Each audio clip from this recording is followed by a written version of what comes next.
آج ہم بات کریں گے اس قوم کی جسے اللہ تعالیٰ نے نافرمانی کے نتیجے میں ذلت کی بدترین شکل دکھائی۔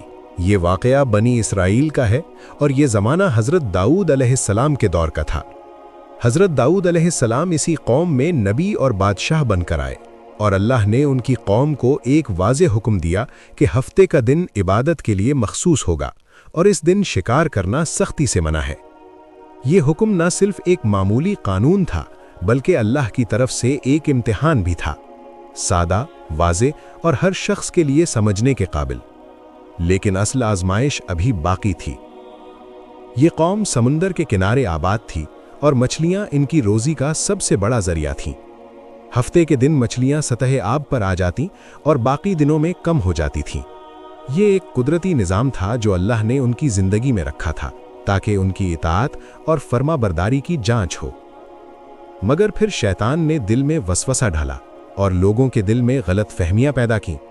کچھ لوگوں نے کہا ہم شکار تو نہیں کر رہے، صرف جال لگا رہے ہیں، اور کچھ نے کہا ہم ہفتے کو نہیں پکڑیں گے، اتوار کو نکال لیں گے۔ اس طرح ظاہری طور پر حکم نہیں ٹوٹ رہا تھا، لیکن باطنی طور پر اللہ کے ساتھ دھوکہ ہو رہا تھا۔ یہ وہ لمحہ تھا جہاں نافرمانی آہستہ آہستہ عادت بن گئی۔ یہ بستی 3 گروہوں میں تقسیم ہو گئی۔ ایک گروہ وہ تھا جو گناہ کر رہا تھا، دوسرا گروہ وہ تھا جو لوگوں کو خبردار اور نصیحت کر رہا تھا، اور تیسرا گروہ وہ تھا جو خاموش تھا اور صرف دیکھ رہا تھا۔ نیک لوگ بار بار کہتے رہے اللہ کے حکم کے ساتھ مت کھیلیں، مگر گناہگار جواب دیتے اللہ ہمیں کیوں عذاب دے گا۔ یہ غرور تھا، یہ غفلت تھی، اور یہ انجام کی دعوت تھی۔ پھر وہ دن آیا جس کا تصور بھی روح کو ہلا دیتا ہے۔ اللہ تعالیٰ کا حکم نازل ہوا، بندر بن جاؤ۔ یہ کوئی تمثیل یا تشبیہ نہیں تھی، یہ حقیقت تھی۔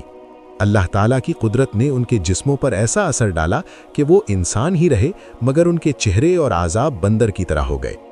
انسانی عقل باقی رہی مگر ان کی شکل حیوانی ہو گئی۔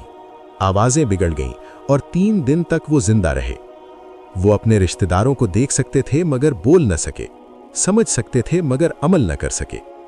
یہ سزا صرف جسم کی نہیں تھی بلکہ روح کی بھی تھی۔ یہ ایک ذلت، ایک عبرت تھی جو صرف ایک قوم کے لیے نہیں بلکہ ہر انسان کے لیے سبق ہے۔ یہ واقعہ ہمیں واضح پیغام دیتا ہے کہ اللہ کے احکام کے ساتھ چالاکی کرنا سب سے بڑا جرم ہے۔ حرام کو حلال کا نام دینا اور اپنے مفاد کے لیے دین کو تبدیل کرنا قوموں کو تباہ کر دیتا ہے۔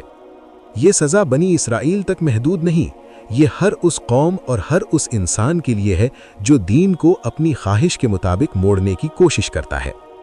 آج بھی اگر ہم نماز، روزہ، حلال اور حرام کو اپنی سہولت کے مطابق بدلیں گے تو انجام مختلف نہیں ہوگا۔ یہ قرآن کی وارننگ ہے، یہ تاریخ کا سبق ہے، اور یہ ہمارے لیے ایک آخری یاد دہانی ہے۔ یہ یاد دہانی ہمیں خوف، عبرت اور احتیاط کی ترغیب دیتی ہے۔ ہمیں سوچنا ہوگا، ہمیں اپنے اعمال کی اصلاح کرنی ہوگی اور اللہ کے احکام پر مکمل اطاعت کرنی ہوگی۔ کیا ہم سنیں گے یا نظر انداز کر کے وہی غلطیاں دہرائیں گے جو بنی اسرائیل نے کی؟ یہ کہانی صرف ماضی کی نہیں بلکہ آج بھی ہمارے لیے آئینہ ہے۔ ہماری طاقت، ہماری عقل، ہماری سہولت کے پیچھے چھپی ہوئی نافرمانی ہمیں بھی کبھی ذلت اور عبرت کی صورت میں واپس لوٹا سکتی ہے۔ اللہ تعالیٰ کی ہدایات پر عمل کرنا، اس کے احکام کا احترام کرنا اور ہر آزمائش میں اطاعت کو ترجیح دینا ہمیں اس عبرت سے بچا سکتا ہے۔ یہ واقعہ ہمیں یاد دلاتا ہے کہ انسانی فطرت میں وسوسہ اور غرور ہمیشہ موجود رہتا ہے، لیکن ان کے سامنے عاجزی اور فرمانبرداری ہی اصل طاقت ہے۔ یہ ایک سبق ہے، ایک پیغام ہے، اور یہ ایک آخری یاد دہانی ہے کہ اللہ کے احکام کو چھیڑنا، ان کے ساتھ چالاکی کرنا اور اپنی خواہشات کو مذہب پر فوقیت دینا قوموں کے لیے تباہی کا سبب بنتا ہے۔